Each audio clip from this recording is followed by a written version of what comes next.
Thank you very much, everybody. Would you like to come behind us? Come on over. Come on. Don't be shy. Don't be shy.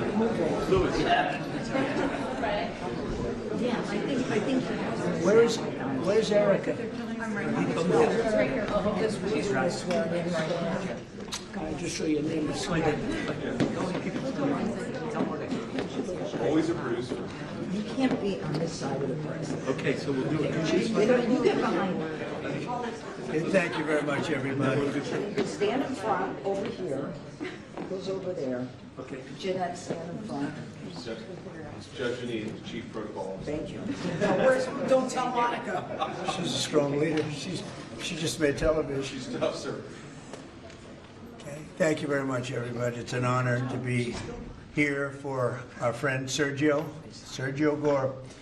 Today we're thrilled to be in a swear-in for the next ambassador to India and special envoy to South and Central Asia, which is a big deal, and Sergio will handle it better than anybody could handle it. So I just want to congratulate Sergio. Come here a minute, Sergio.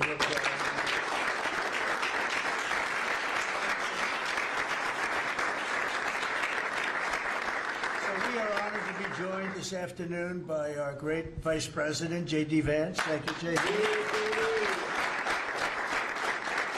Secretary of State, Marco Rubio. Thank you, Marco. Secretary Scott Besson, who's doing a great job. Attorney General Pam Bondi. U.S. Attorney Janine Pirro.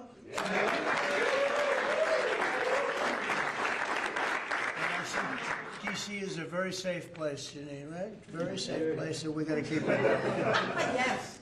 Along with Senators Lindsey Graham, Jim Risch, Tommy Tuberville, and Katie Britt. And I will give you an exemption because, you know, they're supposed to be right now in the Senate. And if you guys want to sneak out, nobody will see you leaving. Do you want to do that, Lindsay, or do you want to stay here? Okay, you sneak out anytime you want. Thank you. We don't want to screw up any votes, do we? Amen. Okay, thank you. Thank you for being here. But we're also very honored to be joined by Mrs. a very special woman who I unfortunately have seen a lot of lately on television for the wrong reasons. A woman who is great, who Charlie said is the greatest of anybody he knew, best friends and best everything, Erica Kirk. So thank you very much.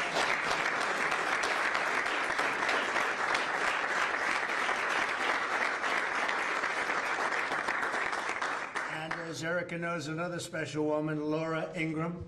Where's Laura? She's here someplace. Thank you, Laura. And many other true American patriots, great people. 1 year ago, Sergio played a key role in helping us secure the most consequential presidential election victory in the history of our country. And from the day we won, he immediately began working to staff our new administration with the most talented team of any president. And we have had a great team. A couple of mistakes there, Sergio, but we won't mention that. We got rid of them pretty quick. We found a couple we weren't thrilled with. We got them out of here. But as my director of office and presidential personnel from the early days of transition, Sergio's leadership was essential to fulfilling the historic mandate entrusted to us by the American people. And that's what we've done. With the help here at the White House, we set new benchmarks for presidential staffing. Nobody's done it, I think, hopefully better, but certainly quicker. But I don't think anybody's done it better. We have great people. We're surrounded by the people that I really do love and like and respect. But we hired 4,000 appointees across every federal department in record time, including over 1,000 appointments on day one. So before we even got started, we had over 1,000 people working for us. Under Sergio's leadership, federal agencies and departments reached staffing levels of 95%, and it's faster than any administration in modern-day history. And prior to his work on behalf of my 2024 campaign, Sergio had tremendous success as an entrepreneur in the publishing world. He even published my book, which went to #1. I was very happy because if it didn't, he wouldn't be here right now. But now I'm trusting Sergio to help strengthen one of our country's most important international relationships, and that's the strategic partnership with the Republic of India. It's a big deal. India is home to one of the world's oldest civilization, the largest country in the world, actually, and it's got over 1.5 billion people. And we have a fantastic relationship with the Prime Minister, Modi, and Sergio has only enhanced that because he's become already friendly with the Prime Minister, knowing that Sergio is going to be the ambassador they would call constantly to say, let's get to know this man, and they like what they see. So I know you're going to have a great success over there. It's a very important relationship. But it's also the fastest growing middle class, and it's an important economic and strategic security partner in the Indo-Pacific region. It's an amazing country, actually. 1.5 billion people. China has 1.4 billion. Those are two big countries. As ambassador, Sergio will work to fortify our country's bond, promote investments in key U.S. industries and technologies, increase American energy exports, and expand our security cooperation. And, you know, we're making a deal with India, a much different deal than we had in the past. So right now they don't love me, but they'll love us again.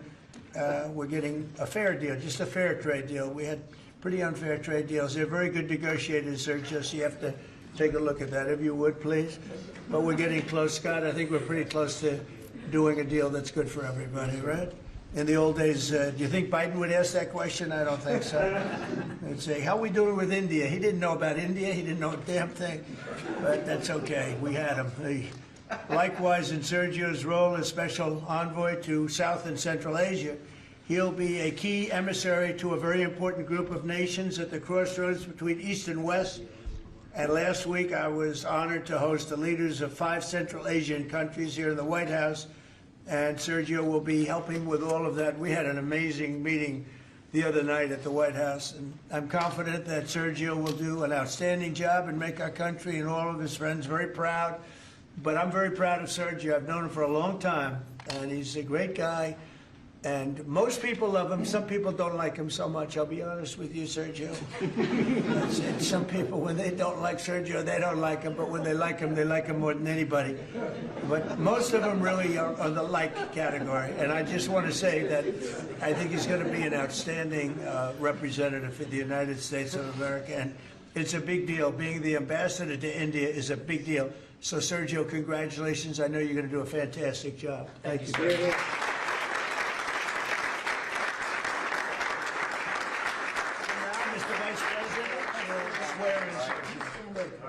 Okay. Swear him in here. Left hand up, right hand up. Thank you. Thank you, Judge. I appreciate the assistance. We have such a crowd here, you'd think we're swearing in a vice president, sir. Okay. Please repeat after me.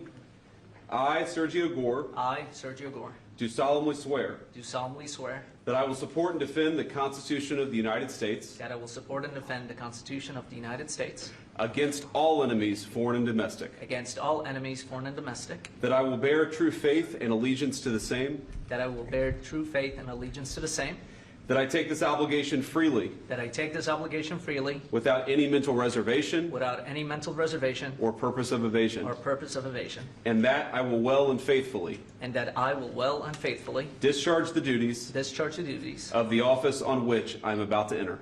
of the office of which I'm about to enter. So help you God. So help me God. Congratulations, Mr.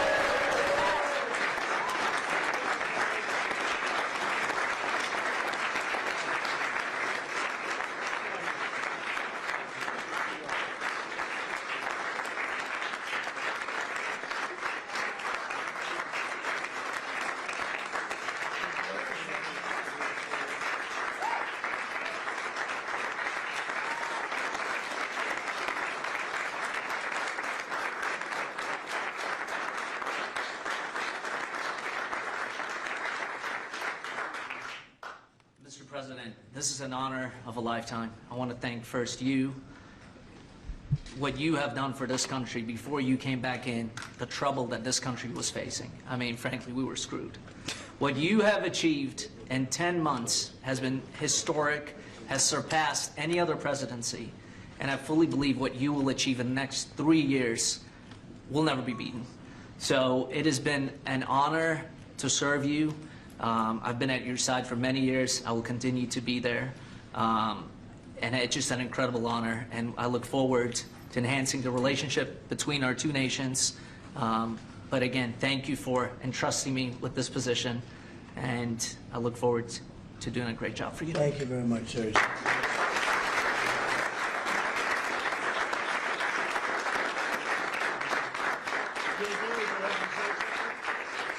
Well, thank you, sir. First of all, congratulations, Sergio. You're going to be a great ambassador, a great representative to the country of India, which the President and I both love. As a lot of you know, Sergio was a critical piece of what made the first 10 months such a great success. Obviously, the President's leadership is the most important thing, but you can't do a whole lot unless you've got good people around you. And Sergio did as much as anybody to ensure that the White House was staffed with the very best people, people who were loyal to the President, loyal to the country, and loyal to the agenda that we're trying to implement. So thank you all for being here. I think it's a great testament to you, Sergio, that you got multiple cabinet secretaries, Erica Kirk, the President of the United States. This crowd would not turn out for just anybody, but it turned out for Sergio Gore. You're going to do a hell of a job, man. Congratulations.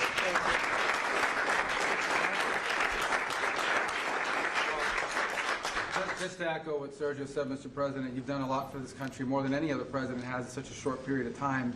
And part of that is putting together a phenomenal team. And I know Sergio was instrumental in helping you achieve that. And so we think you'll do a great job. This is a very impressive collection of people. There are almost 1.5 billion people in the Oval Office right now. But Sergio's going to do a phenomenal job. Those of us who've known him, so many of his friends that are here and family as well that know how hard he works, 24 hours, 7 days a week. And that's what it takes to work in this administration, because of how much you're pushing our country forward around the world and here at home. And we know Sergio will do a great job. So congratulations, Sergio. You're going to do a phenomenal job. Thank you. Thank you. Janine, please. Well, I'm very proud to be here with Sergio, my friend, has been my friend for many years. He is someone who is loyal, he is trustworthy, and he works as hard as anyone I know. And Mr. President, there is in this room a group of people who love you, who believe in you, and who are so proud to be in this Oval Office and to be part of this amazing day, because you have changed the course of America. You, and thank you, Sergio, for what you've done. God bless you both. Thank you very much.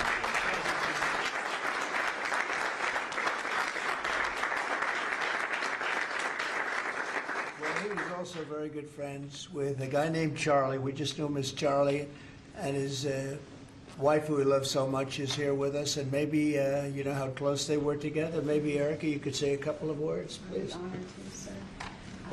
Charlie loved you. It's hard not to get emotional because I know that he would have been the first phone call when he found out that you were going to be taking this position. And the way that I was able to witness the two of you work together for years and to champion and support the president was absolutely humbling to witness. And I am so proud of you. And Charlie is going to be with you every single day. In spirit, and I will be praying for you every day, because I know that this is just the beginning of an incredible opportunity for you. And sir, thank you for allowing Sergio to have this beautiful moment. Thank you very much. Thank you, John. And that man's watching over us right now, right? Okay.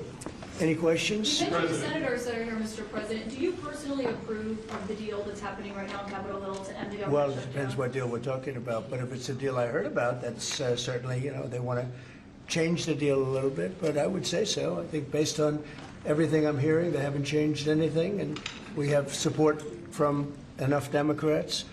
And we're going to be opening up our country. It's too bad it was closed, but we'll be opening up our country very quickly. Mr. President, that deal does reverse the mass firings your administration put through during the shutdown. Did you sign off on that, and will you abide by that if this passes? Well, I will be. I'll abide by the deal. The deal is very good. We're not going to be giving $1.5 trillion to people that came in from jails and from, you know, the gangs and drug dealers and all of these others that they wanted to be given health care, which would have hurt our health care system.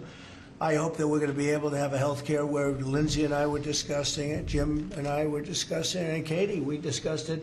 We want a health care system where we pay the money to the people instead of the insurance companies. And I tell you, we're going to be working on that very hard over the next short period of time, where the people get the money. We're talking about trillions and trillions of dollars where the people get the money. Yes, please. Syria, the Syria president, sir, could you update us on your meeting? Did you come to any agreements? Say it? With the leader of Syria you Yeah. had earlier, did you come to any agreements today? Well, I've had an agreement with him. He's a very strong leader. He comes from a very tough place, and he's a tough guy. I liked him. I get along with him, the president, the new president of Syria. And we'll do everything we can to make Syria successful, because that's part of the Middle East. We have peace now in the Middle East, first time that anyone can remember that ever happening. And,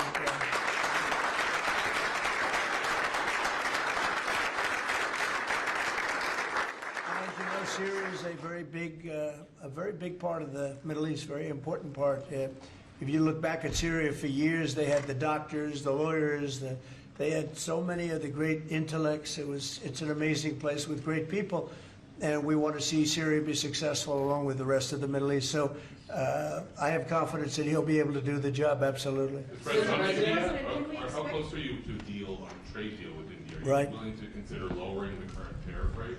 Well, right now the tariffs are very high on India because of the Russian oil, and they've stopped doing the Russian oil. It's been reduced very substantially. Yeah, we're going to be bringing the tariffs down. What kind of level are we talking about here? I mean, How at close some are you? point, no, at some point, we're going to be bringing them down. Without tariffs, this country would be in such trouble, as they were for many years. That's why we owe $38 trillion. And one of the things we're going to do, we're going to issue a dividend to our middle-income people and lower-income people of about $2,000. And we're going to use the remaining tariffs to lower our debt. We're going to be lowering our debt, which is a national security thing. So we're doing a lot of good work. And the numbers were reported so incorrectly. The real numbers are trillions of dollars have been taken in or gotten in terms of investment from the tariffs. And so if that were ever reversed, it would be a disaster. Frankly, it would be a national security problem for our country. And nobody thinks it's going to be reversed. I think we had a very good court case. As you know, it's before the Supreme Court right now. But if that were ever reversed, people are saying, oh, it's $1 billion. Some people said, oh, it's $2 billion. Well, that obviously we can handle very easily. But this is trillions of dollars we're talking about in terms of the tariff income and all the investment income that's come into our country. We have more than, I would say right now, more than $18 trillion. The biggest number ever is a tiny fraction of that for any country. China, the United States, the biggest number of it. If you look at the past administration, Biden, he did less than $1 trillion in 4 years. We're over 18 trillion. By the time my first year ends, we're going to have over $20 trillion of investment coming into the United States. It's unheard of. We have AI factories. We're leading China by a lot. We have cars and car plants coming in by more than we've ever had built before. All of that would go away if we lose the tariff case. So all of it would go away. So they're not giving the right numbers. It would be an economic disaster. It would be a national security disaster if we lost the case in the Supreme Court. Daniel? President, back to that tariff Yes. rebate, this is an idea you've been talking about for months. This is going to directly Yeah. and positively impact millions of Americans. Why was this important for you to do, and when can Americans expect that? So I've been talking about it for a long time, the dividend to people that, have suffered under the Biden administration. So Biden had the highest inflation in history, and we now are at a very low point. We're going to be hitting 1.5% pretty soon. So we're at a low point, and he was a high point. We did that.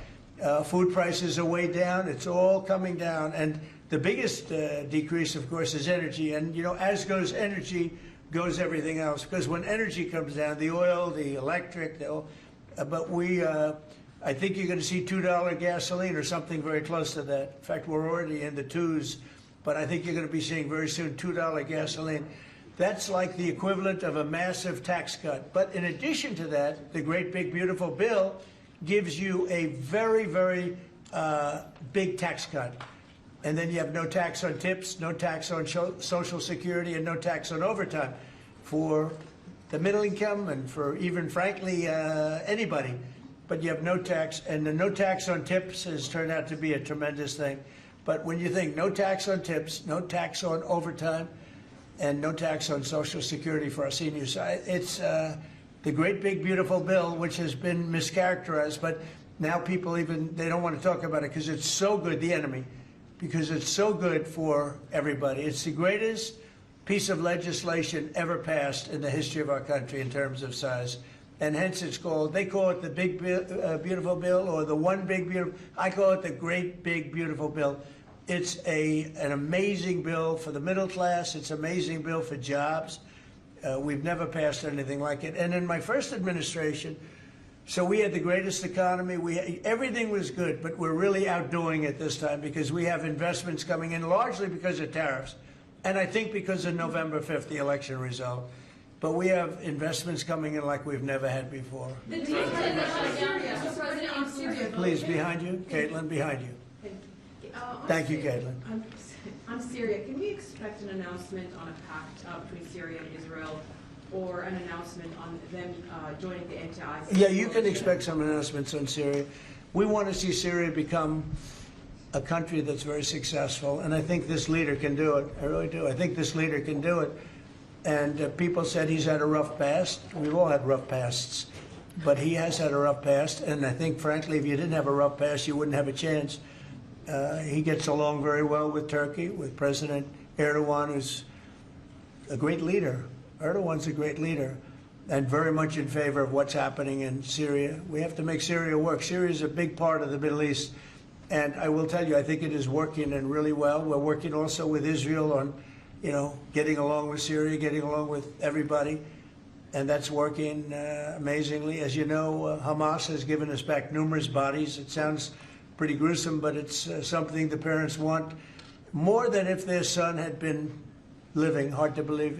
I've seen all of the parents, so many of the parents, and getting back the body of their son, their dead son, is as vital to them, as important to them, as if the boy was generally the boy was alive.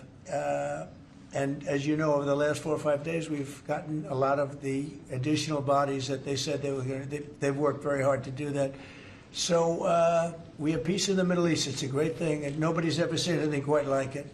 After your meeting with the Syrian president today, Mr. President. Last week about your talks with Switzerland. We're reporting that you're near a deal that would lower their rate. With Switzerland? Yeah. We're working on a deal to get their tariffs a little bit lower because. 15% is what we're doing. No, I haven't said any number, but we're going to be working on something to help Switzerland along. We hit Switzerland very hard. We want Switzerland to remain successful, and we're a part of Switzerland in the sense that they've been a very good ally. Yeah, we're working on them and some others, and we're working on others to increase them a little bit too. How close is it to Switzerland? Switzerland? What, do you have something to do with Switzerland? He wants to buy a watch. He wants to buy a nice watch. He wants to buy a nice Rolex, right? We'll give Rolex some publicity because Rolex they've been very nice, Now, look, it's a beautiful country. It's a small country, but economically very big. So we're working on something. Caitlin? After your meeting with the Syrian president earlier today, Marjorie Taylor Greene, who is a big ally of yours, said that she would rather see you focused on nonstop domestic policy meetings here at the White House instead of nonstop foreign policy meetings. What's your response to her saying that, and also saying that grocery prices are up and not down, as you've said? Yeah, so I don't know what happened to Marjorie. She's a nice woman, but I don't know what happened. She's lost her way, I think. But I have to view the presidency as a worldwide situation, not locally. I mean, we could have a world that's on fire where wars come to our shores very easily if you had a bad president. We had a horrible president, and we ended up with Russia, Ukraine, and we ended up with other disasters, too. Don't forget, I put out 8 wars, 9 to come. I think I'll get the other one taken care of. But I put out 8 wars. And look at the damage that Russia, Ukraine has done to us as a country. I mean, we spent $350 billion. We're not spending any money anymore. Now they pay us through NATO. I got NATO to go from 2% to 5%. Well, that's very important. When you're president, you really sort of have to watch over the world because you're going to be dragged into it otherwise. You're going to be dragged into a world war. I think if I weren't president, first of all, that war would have never happened if I was president.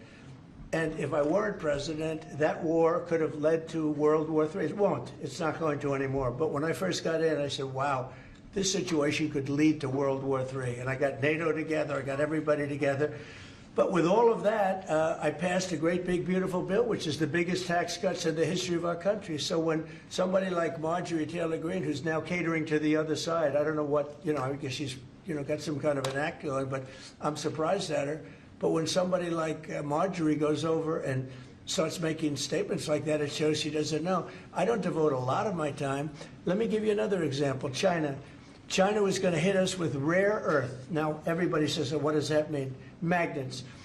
If China refused to give magnets, because they have a monopoly on magnets, because they were allowed to happen over a 32-year period, there wouldn't be a car made in the entire world. There wouldn't be a radio. There wouldn't be a television. There wouldn't be internet. There wouldn't be anything, because magnets are such a part. Now, nobody knows what magnets are, and not overly sophisticated, but to build a magnet system would take 2 years. So if I weren't able to say to China, look, if you're going to do that to us, we're going to charge you 158% tariff. It was 100% on top of 58%. And China called up immediately and said, we will make peace. And we made peace. We made a great deal. We made an unbelievable deal. China's paying tariffs to the United States, not the United States paying tariffs to China, which has always been the way it was. Nobody can believe these deals. But so when somebody makes a statement about he's devoting time to the world, well, the world is the United States, because if the world's in trouble or if the world is ripping us off, the world was ripping us off before I came here. Europe was getting massive tariffs. They were sending us 9-10 million cars a year. We were sending them none. They were not taking our agriculture. We were taking massive amounts of their. It was so unfair. Now we have a deal where $950 billion is coming into the United States because of me and because of tariffs. So if I don't do all these things, our country is doing very poorly. So, it's easy to say, oh, don't worry about the world. But the world is turning out to be our biggest customer. The world was on fire. And we could have been in that fire very easily if you didn't have a president that knew what he was doing. What about can you guarantee to Americans that travel is going to go back to normal once the government... That travel is? Oh, all yeah. the air It'll go better than normal. You know why? When the government reopens. Yeah, sure. It'll be much better than normal because we're buying the most sophisticated avionics and, technology for our control towers. And we didn't have that. We had a guy named Buttigieg. Edge, they say, is the best way. Just say two edges, like off the edge of a cliff, which is where they were taking us, by the way. Edge was the Secretary of Transportation, and he spent billions of dollars trying to patch together our air traffic control system, which was a conglomeration of all different systems in all different cities. They had hundreds of companies working on it. And they were spending billions of dollars. And when they turned it on, it didn't work. It didn't even work a little bit. That's why you had a helicopter crashing into an airplane, that if we had a great system, bells and whistles would have started going off. So we are now in the process. We're in the final bids of getting the finest system anywhere in the world. I've analyzed it. Sean Duffy has been working really hard on it, doing a fantastic job, by the way. And over the next 2 or 3 weeks, we'll be handing out the finest air traffic control system anywhere in the world. All the towers will be equipped. They were going copper wire into glass wire into other types of wire. And if you knew anything, copper wire doesn't work with glass. Glass doesn't work with other substances. And they spent billions of dollars, and when they turned it on, nothing happened, okay?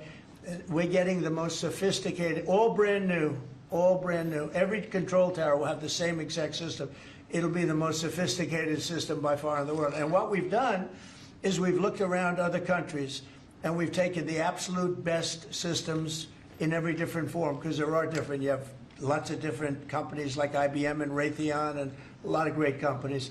They're all bidding, and we're going to pick the best one, and it'll get built relatively quickly.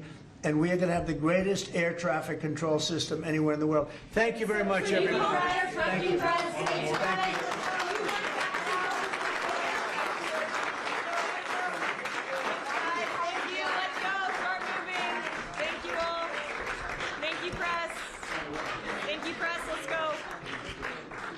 Thank you, press. Let's go. Guys. Thank you. Thank you, press. Thank you, press. Thank you, press. Thank you, press. Thank you, press. Thank you.